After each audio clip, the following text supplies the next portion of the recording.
3 দিনের সফর শেষে শনিবার দুপুরে বাংলাদেশ ছেড়েছেন যুক্তরাষ্ট্রের দক্ষিণ ও মধ্য এশিয়া বিষয়ক বিশেষ দূত সার্জিও গর।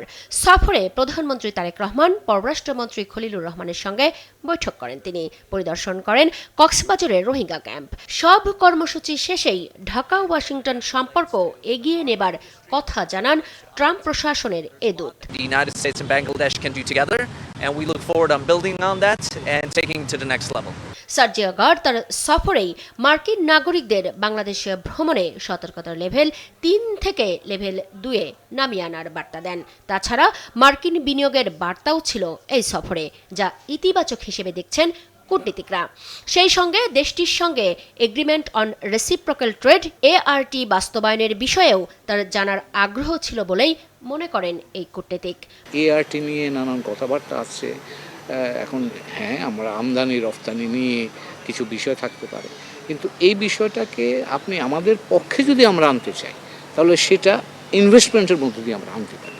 আমরা $8 বিলিয়ন রফতানি করি মার্কিন যুক্তরাষ্ট্রে।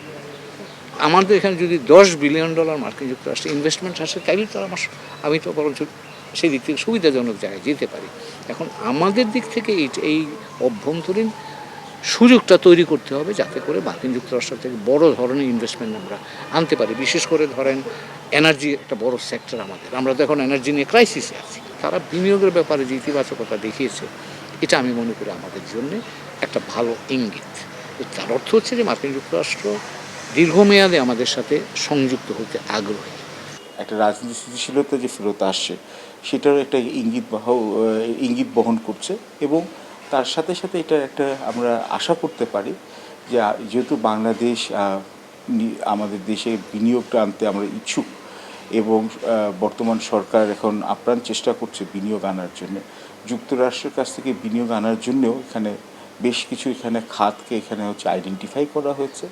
এর মধ্যে ICT খাতের ব্যাপারে আলাপ করা হয়েছে, এবং খোদ প্রধানমন্ত্রী জনাব তারেক রহমান উনি বেশ কিছু সেক্টরস আইডেন্টিফাই করেছেন, যেমন গম, বা তারপর ওয়্যার হাউজিং, তারপর ইত্যাদি, এবং প্যাক্সিলিকা বলে যেটা US লেড একটা ইনিশিয়েটিভ আছে, তো এবং FDA। বার্তা ছিল বাংলাদেশে টেকসই গণতান্ত্রিক পরিবেশ নিশ্চিতের বিষয়টিও। যেহেতু বাংলাদেশে একটা গণতান্ত্রিক নতুন সরকার দায়িত্ব নিয়েছে একটা নির্বাচনের মধ্য দিয়ে, এই দেশে গণতান্ত্রিক ব্যবস্থা শক্তিশালী হোক, টেকসই হোক, এবং তারা কি বিষয়ে উদ্যোগী আছেন সেগুলো সম্পর্কে সরকারি উঁচু পর্যায় থেকে তারা জানতে আগ্রহী হবে। বাংলাদেশে চীনের সুবিধাজনক অবস্থান নিয়ে যুক্তরাষ্ট্রের অস্বস্তির বার্তাও ছিল গড়ের এই সফরে ঢাকায় নিযুক্ত ভারতের হাইকমিশনার দীনেশ ত্রিবেদীর সঙ্গে মার্কিন দূতের বৈঠকও ভূরাজনৈতিক কারণেই মনে করেন এই কূটনীতিক।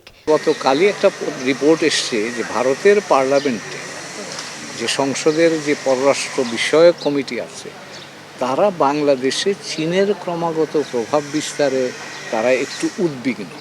ভারত আর মার্কিন যুক্তরাষ্ট্র চীনের ব্যাপারে যে তাদের বৈশ্বিক এবং আঞ্চলিক দৃষ্টিভঙ্গি আছে, সেটা আমরা জানি।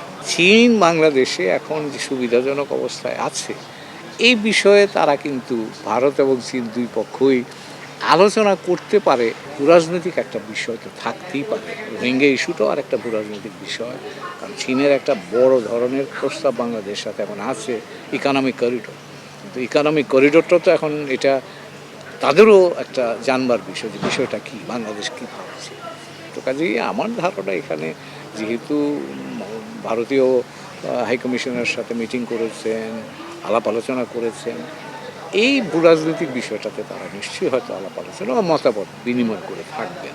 তারা বলছেন অবস্থানগত কারণেই বাংলাদেশ নিয়ে সবার আগ্রহ আছে, তা বিবেচনায় নিয়ে সবার সঙ্গে সম্পর্ক রাখার ক্ষেত্রে বাংলাদেশের অভ্যন্তরীণ সমন্বয় এবং রাজনৈতিক সিদ্ধান্ত নিতে সতর্ক থাকার পরামর্শ দেন আন্তর্জাতিক সম্পর্ক বিশ্লেষকরা।